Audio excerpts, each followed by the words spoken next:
Hi, everyone. I just wanted to send a quick follow-up about posting your Google Hangout Meet to your Google Classroom. One thing that I noticed is that when I posted my link, it didn't show up as an active link in announcements or in classwork. So one way to get that to happen is a quick edit that you can make to your post. I'll show you right now. I'm opening my calendar. I'm going to go over to my first set of office hours on the 23rd, Monday. I'm just going to grab that link.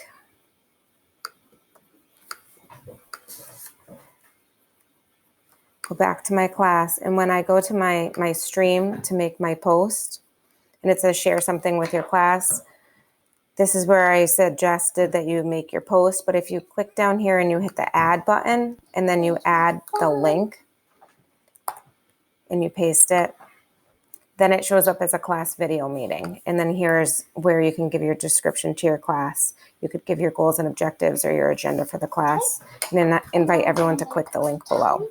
Just wanted to send a quick follow-up. If you have any questions, please reach out. Thank you.